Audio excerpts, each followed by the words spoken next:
Hey everybody, welcome back to my second ever YouTube video. My name is Kelvy and this is going to be my guide series on Gen Con 2025. In my last video, I had some information generally about a little bit of everything from Gen Con and some information specific to those Critical Role fans that are coming for the Indianapolis live show this year. I went through that video and I kind of thought, well, I want to go a little bit more in depth on some of these topics because some of it can be a little different from other conventions. Like I said in my other video, Gen Con is different from every other convention I've ever been to. And it has a lot of these intricacies that other conventions don't have. So in an attempt to demystify some of that, I'm going to keep making these guide videos. I'm going to do this one, which is going to be about the hotel block and the hotel lottery. And then I'm probably going to do another one on event registration.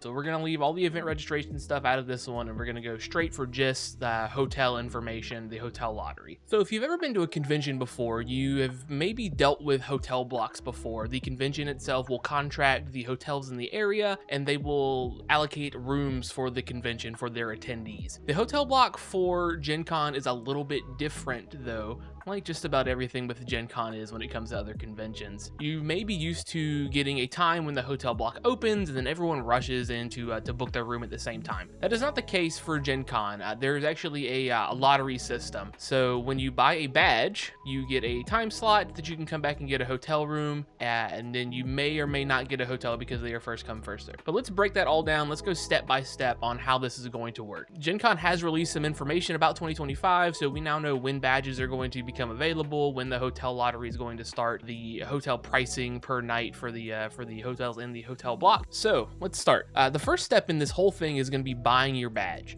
You can buy your badge starting February 9th from the Gen Con website. Once you buy your badge, you will be given the option to either pick it up in will call, which is a long line to pick up your badge at the convention center. You can do that a little bit early. You can do it the Wednesday before Gen Con, and I believe even sometimes earlier, but don't hold me on that. Or you can pay $15 to have it shipped to you. This is the option that I always pick because I'm paranoid and I like to have everything in advance ready to go before I even step foot in the convention center. If you buy your badge before February 21st at midnight, essentially, you are going to be entered into the lottery to get into the housing block. Now, if you buy one badge or two badges, you're going to be able to get one room. And if you buy 3 or 4, you'll get 2 rooms. If you buy 5 or 6, you can get 3 rooms. Essentially, for every 2 badges that you buy, you are able to book 1 extra room in the hotel block. If you want a really good shot at getting a hotel from the hotel block, especially if you're going for the downtown area like most of us are, I would really recommend that everyone in your group buy their badge on their own account separately. That way everyone has a shot to get into the hotel lottery. Do remember that buying your badge earlier does not guarantee you a earlier lottery time. They are all randomized. You could buy your badge as soon as they drop and get the very last hotel lottery slot, and you could be the last one to buy your badge before the cutoff and get the first slot. If you're not sure whether you're going to make it but you still want to try, if maybe you have plans to go but things may come up, don't worry too much because you're able to cancel your badge all the way out until June 13th. So that should give you some time in case anything comes up to say, you know what, let's skip this year, let's not worry about it. Okay, so now you have your badge. What comes next? So the hotel lottery is going to be February 23rd, 2025 at noon Eastern time. All of these times are going to be Eastern time because I live in the Eastern time zone and Gen Con is in the Eastern time zone. It's easier for me. If you need to convert that time, please do so. So at noon on that day, you're going to go to the Gen Con website and you're going to go to my housing. And when you click on that, you're going to see a big timer. This timer is going to show you when your time slot is going to be, when you are going to be able to book a hotel room.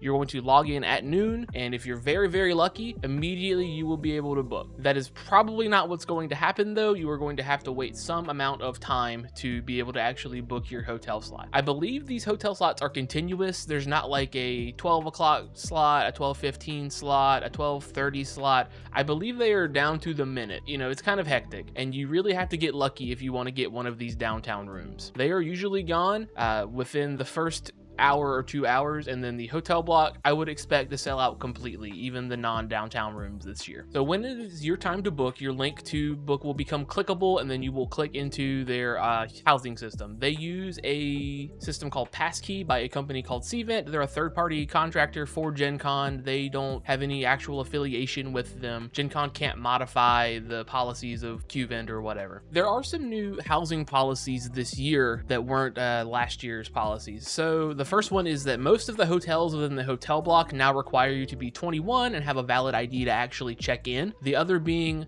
any of the downtown hotels this year are going to require you stay 4 nights minimum. All of the hotels in the downtown slot are going to do that. That's not the case for any of them that are out of downtown. In addition, the Marriott downtown is going to require a 5-night stay at least. Tuesday to Saturday, you must book those dates if you want to get the downtown Marriott. In my opinion, this is a good thing for the folks that are going to go for the whole convention and want to make sure that they get a downtown room. If you are not going for the whole convention, I can see how you might be sour on this, but this is overall going to help people who are going to stay the whole time get a closer room. Fortunately, other conventions use this booking system, so I'm actually able to show you a little bit of what you're going to see. I'm going to be using a website for Work Truck Week 2025, which is another convention that's being held in the Indiana Convention Center. I don't really know why work trucks need their own convention, but I'm very thankful that they're using this housing block thing so that I can kind of show you what it looks like without the Gen Con website being up yet. I apologize for all the work truck imagery, but this is going to give you a pretty general idea of how things are going to go. So this is what the Cvent Passkey booking site looks like. All of this stuff is going to be Gen Con branded whenever it comes time to actually book. But like I said, this is a different convention. I'm just kind of showing you how the reservation system looks like. It's a little bit different from last year. In my opinion, it's a little more sleek, but that's not going to matter so much. You're not going to be spending a ton of time here unless you're going to be like me, rapidly refreshing to see if anyone lets loose a room. So let's kind of go through the process. So the checkout and check-in dates are going to be different because it's a different convention. I'm going to stop saying that so as to not confuse you, but you're going to pick your check-in date and your checkout date. I do mind you, I'm using a dark mode extension because my eyes just cannot handle the brightness of this page, so it's going to look white instead of this black color. I really recommend using the dark mode extension. It makes it easier on the eyes. Let's just say these are going to be your Gen Con dates, so let's pick these 2 dates for check-in and checkout, and here you're going to pick the number of rooms that you want. Again, you can only buy 1 room for every 2 badges that you buy, and then you want to pick how many guests are going to be in that room. That way it kind of filters out and shows you, okay, well, if you're going to have 3 people, you're going to need 2 beds, stuff like that. When you enter this information, do keep in mind that you have to put the information for all of your additional guests in as well, so just keep that in mind. So we've got our check-in date, our checkout date, our number of rooms, and our number of guests. That'll search, and then it'll show you the available hotels. Now, these are available hotels for Gen Con oftentimes. They probably don't have as many on contract as Gen Con does. I don't imagine Work Truck Week brings a huge crowd or anything, but this is, again, just kind of showing you what it looks like. Let's say that we want to stay at the, let's see, do they have any downtown ones? Yeah, they do. They have the Indianapolis Marriott downtown, which is that one that requires a 5-night stay for Gen Con. As you can see, this one is connected by an enclosed skywalk. If you don't want to go outside, you can just walk to the convention center through the skywalk. It's very convenient. So we'll select that room. It's going to ask you what room you want. There are many different room options for these hotels. Sometimes they'll have, you know, a king studio, they'll have a double queen or whatever. Some of these larger hotels have suites, so this is where you'll pick that. So we'll click select. From there, it's just making sure that to make sure your dates are correct, and you can actually click here to show the nightly rate with the taxes and fees because that is extra.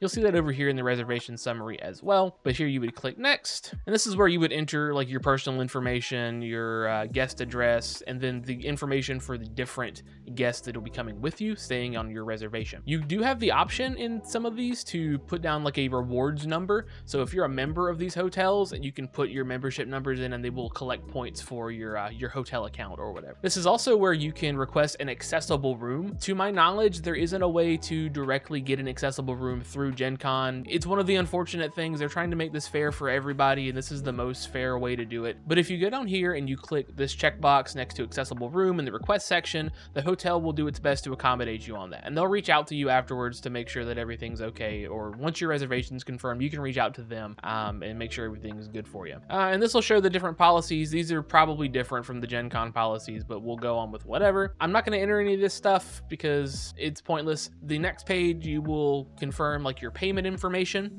your credit. You do have to put a credit card on file for this to actually hold your reservation. And then once you have your reservation set up, you will confirm it. They'll send you an email with a confirmation number, and from there you are booked into the hotel slot. So now you have your room booked. What's next? If you need to modify your booking at any time, you can do so for free as long as you are not outright canceling the room. You can modify your reservation for free up until July 14th. That includes like changing the hotel or changing the room type, changing the credit card on file, the number of guests, guest information, things like that. So long as you are not outright canceling the room, it is not going to cost you anything to modify that reservation. So canceling the reservation is a bit of a different story. Once you have actually booked it, there is a cancellation fee if you go to cancel it. So anytime before May 27th, it's going to cost you $50 to cancel your reservation. So let's say that you get information you don't think you're going to be able to make it to Gen Con this year, or you got a better deal on an out-of-block hotel room, or you decided to get like an Airbnb or something. Up until May 27th, it costs $50 to cancel. This is when you're going to see a lot of folks drop their rooms back into the pool because they are trying to hit that reservation date. They're not sure they're going to go to begin with, but they want to get a room just in case.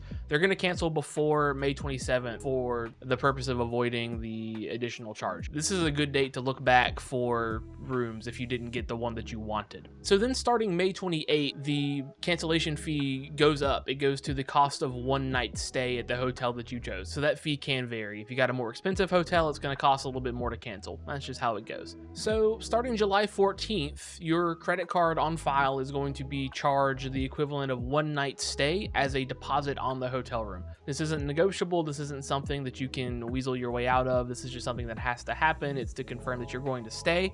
You will pay for the rest of the hotel either at the property with the card that you have on file automatically, or I suppose if you get to the hotel and you want to change your payment method, you could do that there as well. I wasn't actually charged for my hotel stay last year until like a week after Gen Con had ended. I assume that's just a hotel processing thing. Different hotels are going to have different policies and stuff like that, so your mileage is going to vary on that one. So that kind of covers the hotel lottery and the reservation process. There are a couple things I want to touch on though outside of that. So there is a feature within the housing block called the wait list. And what this will let you do is once you have booked your stay, you can add on additional days to the beginning or end of your reservation through this waitlist feature. Now this is going to depend obviously based on availability of the different rooms in the blocks, but it is possible once you have made your reservation to add days on to the beginning or end if you're really jonesing to stay the whole time. I really like flying in on Wednesday and then leaving on Monday. That is a 5-night reservation and it gets very expensive, but I really like having that extra day at the beginning and end to wind down and then get ready to leave and make sure I don't miss anything on the actual days of the convention. One other thing that you can do is you can book outside of the block. You can say no thank you to this entire lottery process and just book outside of the block to do so. You will find right now, if you try to go to any booking websites, the entirety of downtown is likely either not available for reservation or is prohibitively expensive. I think I saw a hotel the other day listing a room per night at $40,000. I don't think they expect anyone to spend that money to book that room, but stranger things have happened. If you do decide that you want to book outside of the block, make sure that you book directly through the hotel. Don't go through like a third-party website like booking.com or hotels.com or what have you. Those reservations are often the first to get bumped in the event of overbooking or errors or anything like that. You want to make sure you book directly through the website. And it does help if you have some kind of like reward status with them. I don't really know a ton about hotel reward systems, but maybe let's say like you're a platinum member or whatever. If you booked directly through the hotel and you have your rewards number and stuff like that, you are much more likely to keep your reservation than someone who booked third party. Those are the bottom of the rung as far as like hotel reservations go. If you look on Airbnb or Vrbo or what have you, you will see a ton of listings in the area available. These can often be more affordable than getting a downtown hotel room, especially if you're going with a large group and you can split that cost several ways. One thing that I would caution you to do is make sure that when you book, you make the host aware that you are coming here for Gen Con, and you make sure that that is okay with them. It's never happened to me because I don't really care for the Airbnb system or whatever, but I have heard of people having their reservations canceled and then they see the same house or room relisted for a much higher price because they know they can get that price because it's Gen Con and people are willing to pay it. So just make sure whenever you make the booking, you contact the host and let them know, hey, I'm coming for Gen Con, just making sure that I'm not going to get canceled last minute. Is this okay? all that good stuff. Okay, so just a couple of closing thoughts. Rooms are a subjective part of Gen Con. Some people really like having that comfort space that they can go back to and relax. Some people like having like a full kitchen so they can cook themselves a meal at any time during the day. And then there are some people who view rooms as just a place to sleep in between playing games. I am somewhere in between. I really like having like my, I don't know, my safe comfort space, but I also don't spend a ton of time in the hotel room. You know, I'm traveling to go play games and actually be at the convention. I'm not traveling to be in a room the entire time, but it is nice to have a nice place to sleep. So like I said, I'm somewhere in the middle. If you take anything away from this video, please take this away. Not getting a downtown room or not getting a connected room is definitely not the end of your Gen Con experience. If you can get a room outside of the housing block or even further away, and those rooms are fine, especially if you're one of those people that just kind of use it as a warm place to sleep. There are a ton of different ways to get from the convention center to your hotel room and vice versa. There are plenty of Ubers and Lyfts available. There are taxi services. Some of these further out hotels have shuttles. I believe the airport has a shuttle that can take you to your hotel, especially if it's like an airport hotel. So just look into these public transit options before you call it quits, because it's not hard at all to get from a further hotel to the convention center itself. Now, you do have to kind of consider, especially if you're driving in and you have your own car, it can be easy to, just drive from your hotel to the convention center. You do have to consider things like parking. Parking sells out very quickly, and you want to make sure that you have a reserve slot before you try and drive in there, because otherwise you drive around for a while looking for a parking slot and there's just no space for you. So make sure you get a reserve spot. There used to be a company called Gate 10 that did a lot of Gen Con's parking, but last year they were evicted from their lots and they're no longer overseeing those lots near the Lucas Oil Field. So I'm not sure who's running those anymore, but please just, check out the parking options before you go. That being said, that's it. I think I'm going to do one more video about event registration, and then if something else comes up, I'll see what I can do. I hope you enjoyed the video. I hope that everything was succinct enough and that I laid it out in an understandable manner. If you have any questions or comments or anything, please leave them below. I'd love to hear what you have to say. If you have any fun Gen Con stories, leave those down below too. I'd love to hear them. That's it. See you later.